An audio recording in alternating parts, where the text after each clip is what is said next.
Welcome to another edition of LRMania Reviews, and today I am going to be reviewing two shows off of the WWE Network. The first show will be WWE 24 WrestleMania Dallas, which is about WrestleMania 32, and then the second show will be NXT Takeover Dallas, which took place 2 nights before WrestleMania 32. So both these shows are about Dallas and WrestleMania in Dallas, so I thought they would be good to coincide with one another.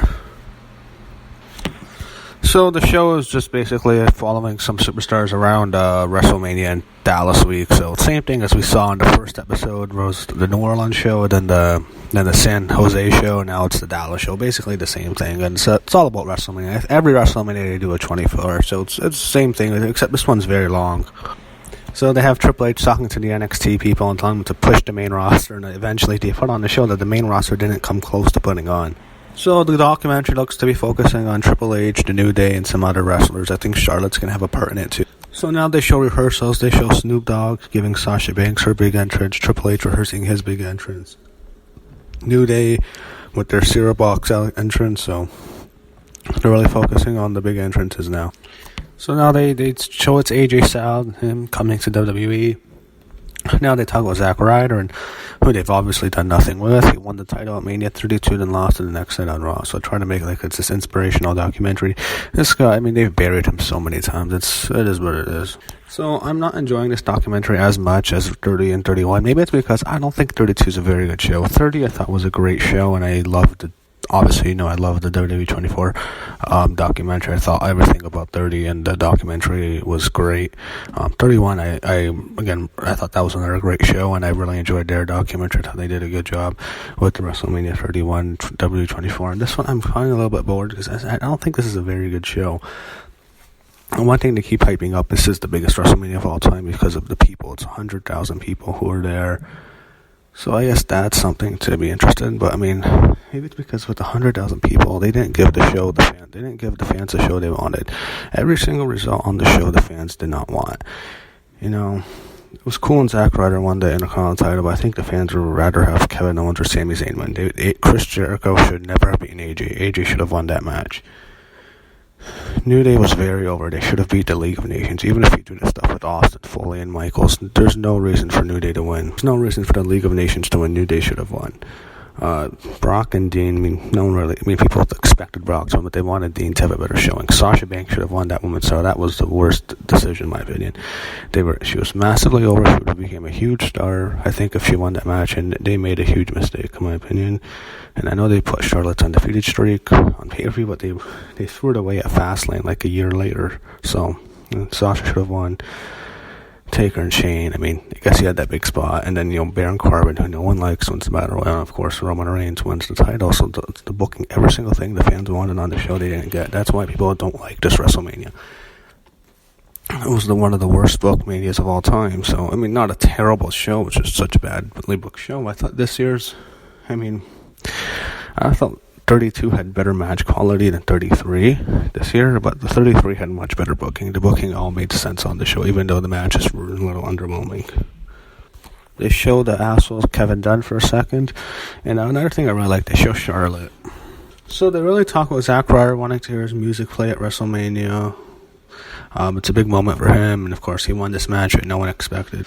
So Zack Ryder has a big part. They really show him.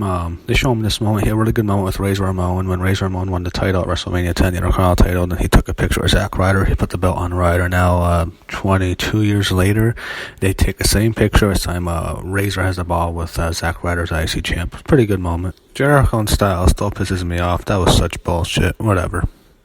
They show New Day coming out with their big videos entrance. They're massively over, then they lose to the League of Nations. Such bullshit. They show Austin there, Austin, Michaels, and Foley, and I think Batista was supposed to be the fourth guy, since they kind of saying there's no three guys. Well, the League of Nations is a 4-man group. I think Batista turned down the fourth spot. I've been thinking, they're doing this big thing with Charlotte, and everyone that year wanted Sasha to win, so I was thinking they should just had Sasha win at 32 and Charlotte at 33, because 33 took place in the Citrus Bowl, and that's where Ric Flair retired, so it would have been a better tie than, Dallas and Orlando, so I was thinking that. So there's a really nice, touching moment when Charlotte dedicates her moment to Reed Flair, who was her little brother who passed away, so Really nice moment. Yeah, she also talked about how Reed saved her life, and I think that has to do with the fact that she might have. I remember she had some problems with Rick where she was almost arrested, so it's actually a really touching moment how she tributes everything to Reed. He wanted to be a wrestler. She didn't really want to be a wrestler. So now they show Shane McMahon with his kids, and of course he has to explain to him how they're going to go out with his entrance. I don't know if he told him he's going to jump off the cell and nearly kill himself, but that was really probably the most memorable part of this WrestleMania was Shane McMahon's jump from the cell. So they show Triple H rehearsing. One thing I noticed, they never show Roman Reigns in this documentary. It's a little surprising. They show him in his entrance with all the zombies and stuff. So the documentary was pretty good. I just never been a big fan of this WrestleMania, so I didn't enjoy it as much as I enjoyed the 30 documentary or the 31 documentary, but I'd say it was a good documentary.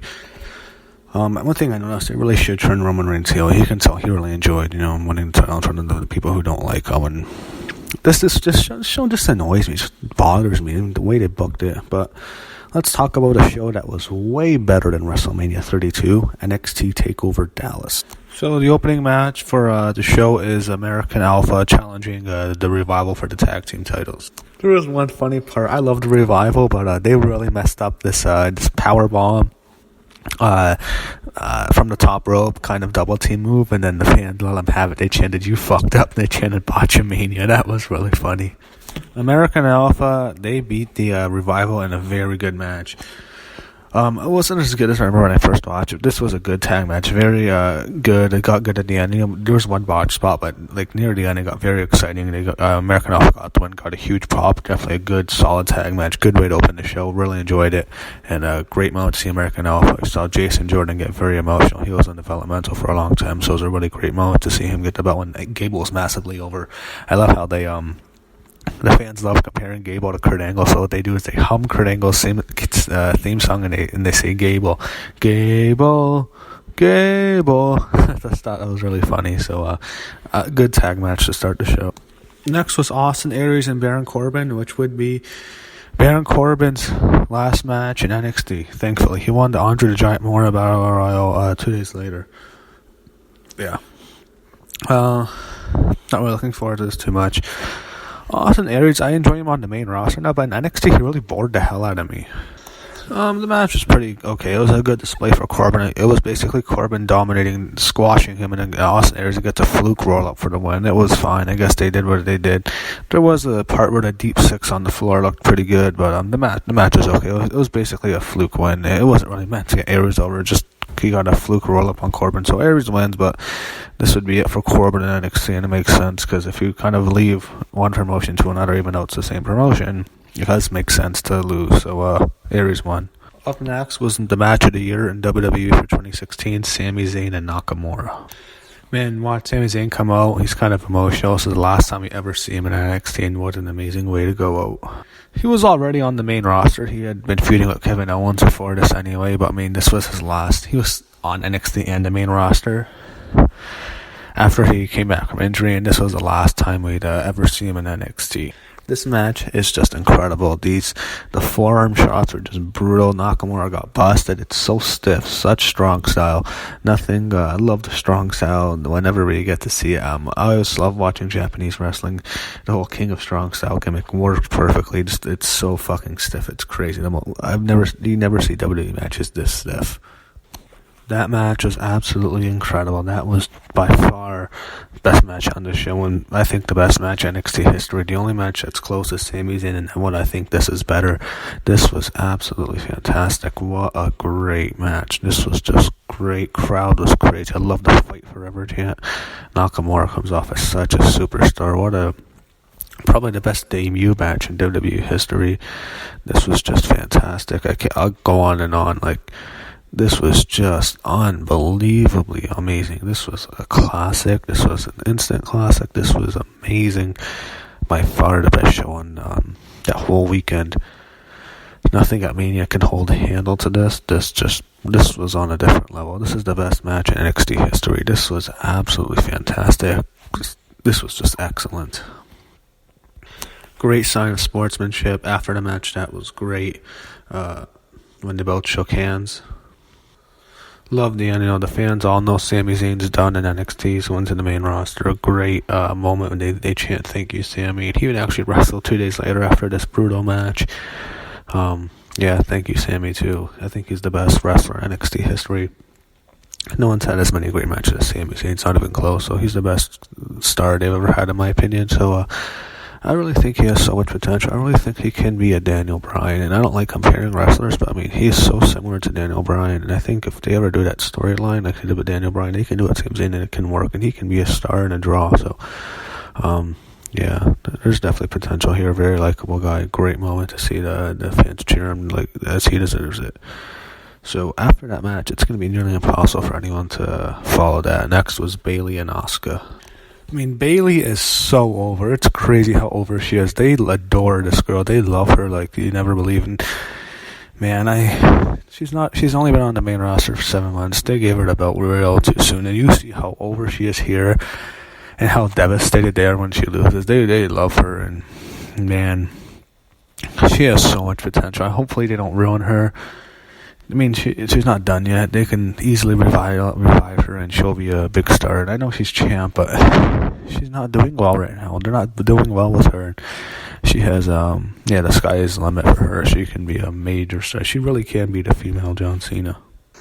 I really enjoyed it. I thought that was very good. You had so much pressure trying to top Zayn and Nakamura, but I really, really liked that women's match. I thought that was a very, very good. This was heavily, they use a lot of Brazilian Jiu-Jitsu in this. They want to make this real. Asuka I think she has a legit background. We saw her use several armbar attempts. Bayley looked for a terrible knee bar. They did some strong style on this. They used a lot of forearms. They had a very good match, and I liked the end. I think the end, I remember thinking at the time, they kind of took it from an MMA fight that happened a couple months before. I think it was when Miesha Tate beat Holly Holm for the women's bantamweight title. Same exact finish, kind of. So I don't mind that they took it. I kind of thought that, but I really, really enjoyed it. I thought this was very good, very entertaining. Crowd was into it. It was so hard to follow the previous match, and watching it again, I enjoyed it more than I watched it. And I liked it the first time because I was still, worn out from the previous match. This was very, very good, and Asuka wins, and to see the shock on all the faces is really, really great. This was really well done. They show Bobby Roode on the screen. They show him singing in the audience. That would be a sign of things to come. Now in the main event, Joe and Balor.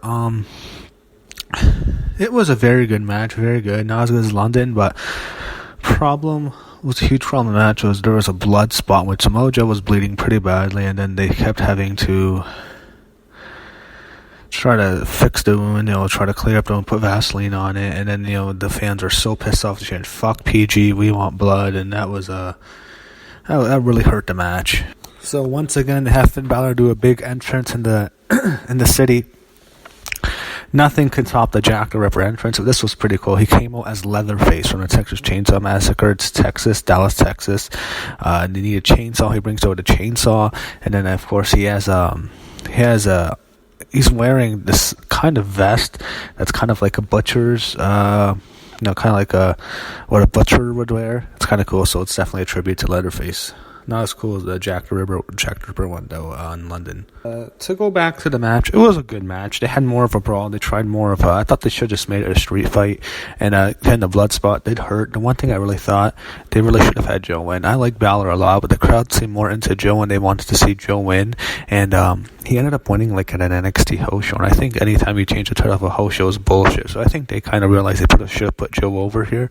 But the match was still very good. It was a fun main event. I like Balor. The crowd liked Balor. They seem to be more into Joe, though. So, overall, I think you can make the argument this is the best takeover of all time. I'd probably say it is. I think even better than Our Evolution and Brooklyn. My three favorites are Our Evolution, Brooklyn, the first Brooklyn, and Dallas. And this is arguably the best one. This show was fantastic.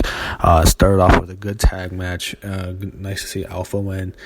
Corbin and Aries was okay. Zayn and Nakamura was amazing. I really enjoyed Bayley and Asuka, and I thought the main event was very good, even though it could have been a bit better. this show was great. This blew WrestleMania 32, which happened 2 nights later, out of the water. This was arguably the best NXT of all time, and I thought this show was great. It was a fantastic show. I can't say enough good things about it. I think this is a must-see if you enjoy NXT, because you'll love this show. This was a great, great show, and I couldn't recommend it more to anyone who wants to get into NXT.